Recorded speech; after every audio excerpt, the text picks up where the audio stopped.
de Os Embaixadores, mais uma obra que está na National Gallery e mais uma obra sobre a ciência, o experimento com a bomba de ar. Depois da vinheta.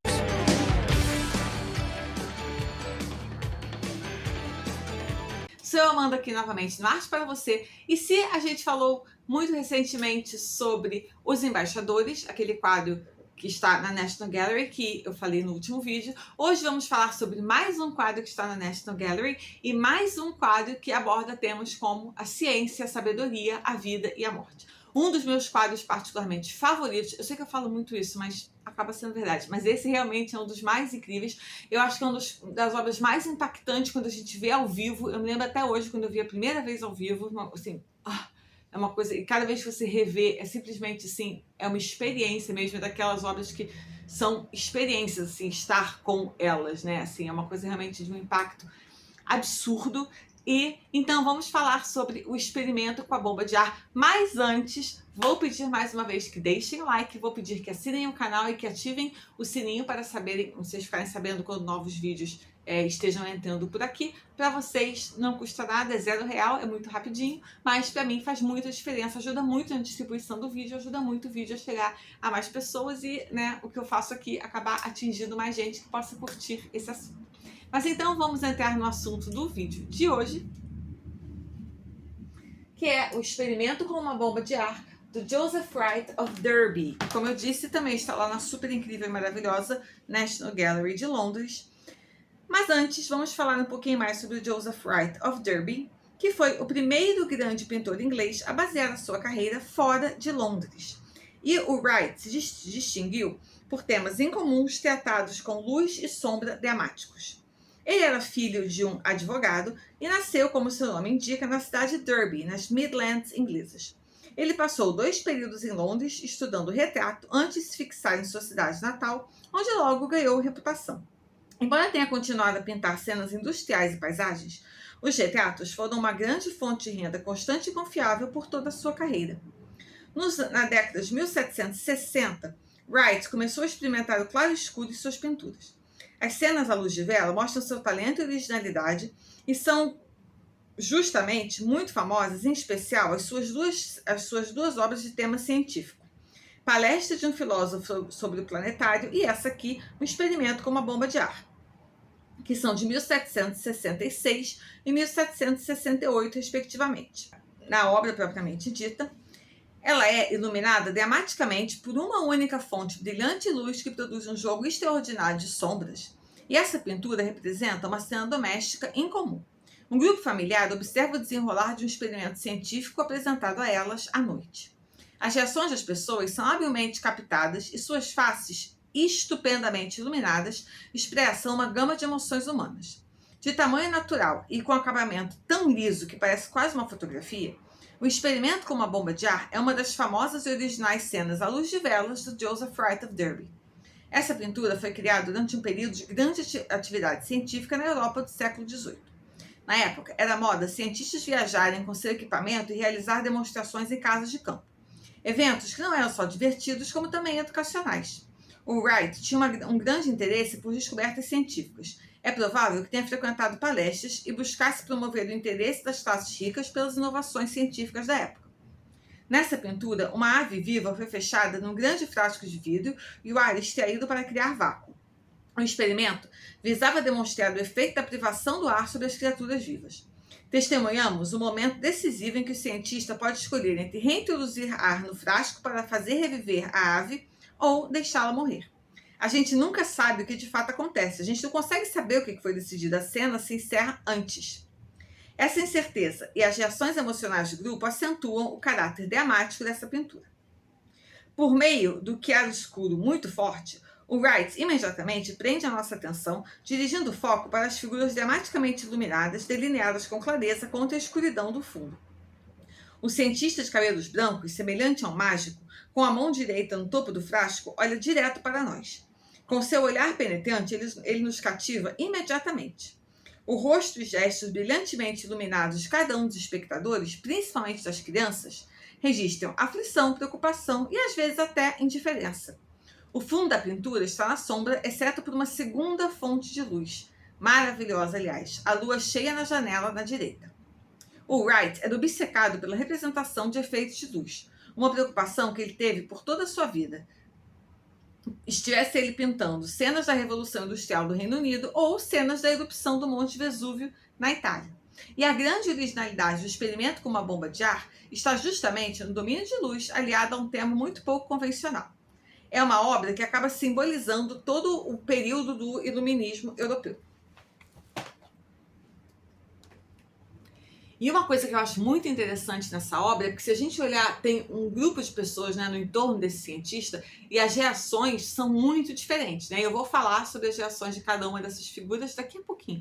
Mas bem aqui no centro a gente tem esse cientista, né? Mas se a gente olhar para ele, né, esse cabelo prateado, a forma como ele olha pra gente, a forma como ele tá iluminado, ele tem uma coisa assim de cientista, mas tem um quê de mágico. Ele lembra muito o Mágico de Oz, que o do Mágico de Oz é uma figura extremamente carregada, né? Até porque ele é um falso mágico, ele não é mágico.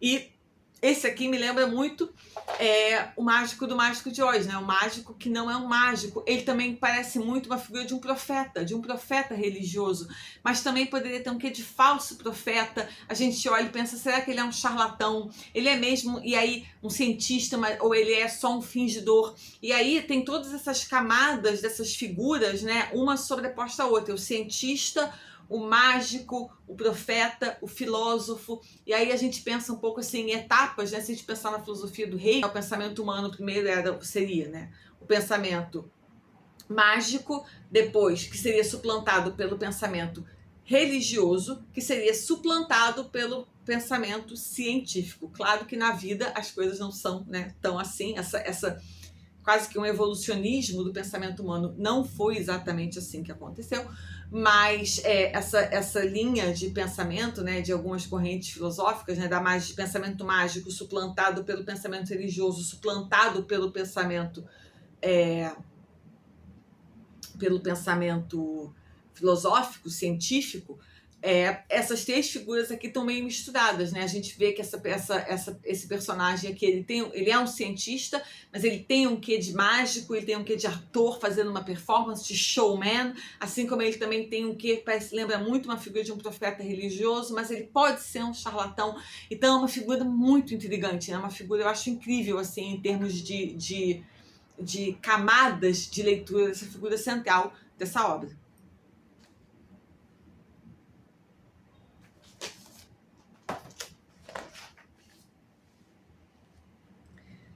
E além dele, a gente tem também as crianças, né? A criança mais nova observa a ave que está agonizando. O seu rosto chocado é representado com grande habilidade e sensibilidade, em especial a testa franzida e os olhos chorosos, ao mesmo tempo que fascinados. Ela chora, ela está agoniada, mas ela não consegue parar de olhar. Os seus gestos também são muito transparentes. Ela agarra o vestido da menina mais velha, pode ser que seja sua irmã, porque as roupas são meio parecidas, que cobriu os olhos aflita e que está sendo confortada por um adulto. E esse texto da composição tem um caráter assim quase religioso, de novo, né, assim, deixando meio nublado, né, esses caráteres filosófico, religioso, mágico dessa cena. E o cientista é o sábio arquetípico, com cabelos brancos, que olha direto para nós. Ele é a única pessoa que olha para fora da obra. E é muito interessante, às vezes, esses retratos de grupo, né, quando tem uma única pessoa que olha para fora. Eu tenho um vídeo aqui também sobre a Escola de Atenas, do Rafael, e a Escola de Atenas também é um retrato de grupo mais cheio do que esse aqui, que tem uma única pessoa que olha para fora da tela, que é o próprio Rafael. Né? Se a gente pensar nas meninas do Velázquez, quem são as pessoas que estão olhando para fora?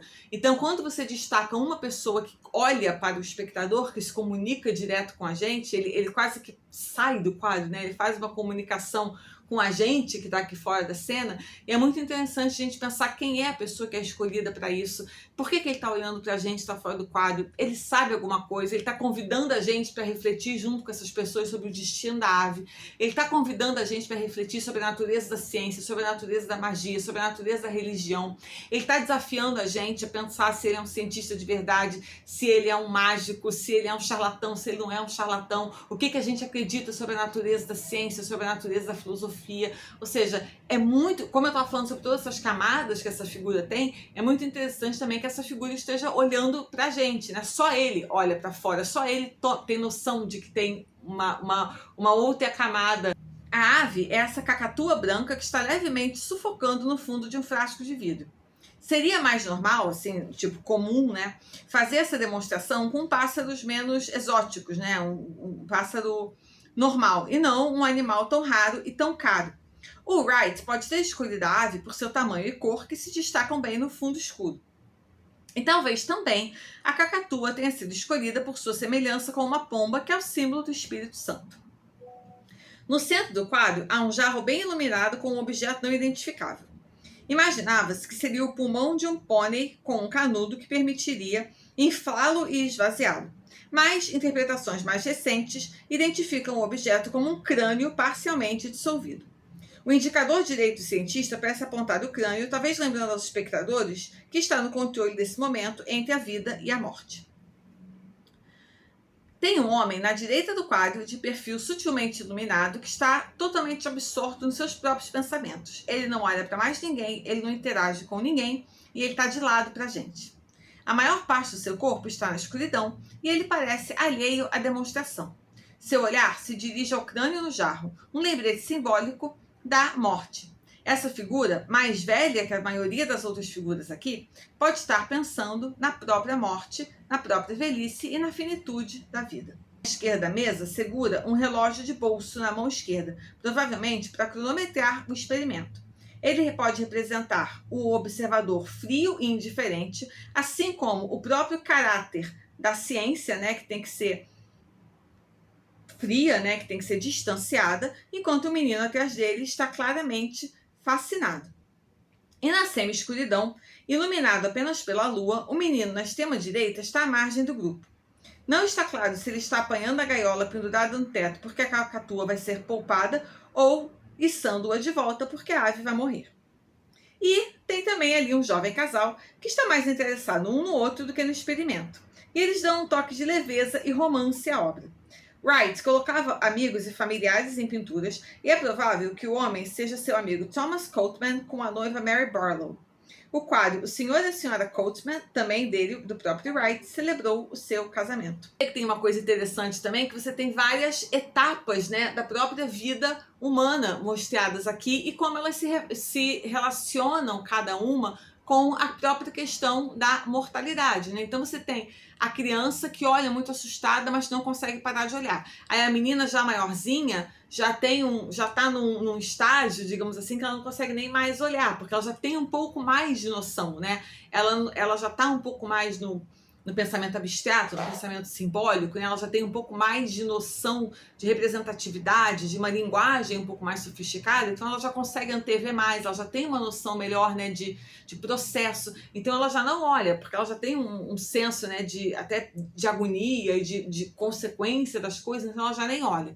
Você tem o homem bem mais velho que já está ali pensando talvez na própria mortalidade, no próprio envelhecimento, no fim que ele talvez já consiga ver mais próximo, né? No fim que ele já consiga talvez imaginar que esteja se aproximando, ou saiba, né, que talvez esteja se aproximando. E você tem esse casal jovem que tá nem aí, que tá no auge da juventude, que tá se apaixonando, né, que tem noção da mortalidade, que tem noção de que o fim vai chegar, mas que estão assim no auge da juventude, naquela fase que, eu nunca vou envelhecer, né, aquela fase em que você ainda tá muito a morte ainda é tão distante que ela não te incomoda ainda, né? Você tem noção que ela existe, você sabe que ela existe, você sabe que ela vai chegar, mas ela parece ainda uma coisa tão distante que ela não é uma razão de aflição, né? Como é para o homem mais velho, por exemplo, né? Então a gente também consegue ver aqui como ele está refletindo sobre como diferentes fases da vida se relacionam com a morte, com a finitude. E assim como também, né, o próprio processo de apreensão de linguagem, de apreensão, né, do processo abstrato, do próprio processo científico, né, a criança que olha muito fascinada como se fosse mágica e o outro garoto que já está mais assim desconfiado, né? Então ele também tá representando aqui não apenas, né, as diferentes etapas da idade e do processo de amadurecimento do ser humano em relação à morte, mas também as várias diferenças de postura em relação à própria ciência, ao processo científico, né? Como o ser humano tem essa relação assim de curiosidade, mas desconfiança em relação ao próprio conhecimento, em relação à própria fonte de saber, né? A gente quer saber mais, mas a gente desconfia, a gente quer saber, mas talvez não queira saber tanto assim, porque tem coisa que saber demais talvez não seja tão legal. Então, como o próprio conhecimento, assim como a própria morte, são fontes de muito, muito conflito para o ser humano. E todas essas pessoas aqui estão mostrando toda essa ambivalência que o ser humano tem em relação à morte e em relação também ao próprio conhecimento, né? O conhecimento traz angústia no final das contas. A fonte principal de iluminação dessa complexa cena noturna é uma vela no centro. Ela está logo atrás do jarro de vidro sobre a mesa redonda no meio do grupo. O Wright revela um conhecimento de ótica no modo como construiu a cena. Um reflexo da vela é perceptível no lado esquerdo do jarro, parecendo distorcido pela curvatura do vidro. A luz também é refratada pela água turva, que distorce de modo similar a um bastão semelhante a uma varinha mágica. A segunda fonte de luz é o luar difuso e suave que entra pela janela da direita, atingindo o rosto e as mãos do menino sob a gaiola de passarinhos. A bomba de ar também está bem iluminada. A precisão com que Wright a pintou mostra que ele achava muito bonitos esses instrumentos. Eu particularmente amo essa obra, não só visualmente, né, pela beleza dela, pela técnica, ela é realmente super, super, assim, de tirar o fôlego, mas também por todas essas camadas interpretativas que ela tem sobre o conhecimento, sobre a morte, sobre o amadurecimento humano, sobre as reações que as pessoas têm em relação a diferentes coisas, dependendo do momento, né, da vida, da fase de amadurecimento que a pessoa está, né, em relação em como a gente vai adquirindo, né, capital simbólico, a gente vai capital linguístico, como a gente vai amadurecendo, como a gente vai se afastando do concreto, indo mais e mais ao abstrato. Essa relação do ser humano com a morte, com o conhecimento, eu acho essa uma das obras mais complexas e fascinantes de todos os tempos. Espero que vocês tenham gostado desse vídeo. Aceito sugestões de temas e obras, como sempre. Peço mais uma vez o like e que assinem o canal. E espero vocês no próximo vídeo. Tchau!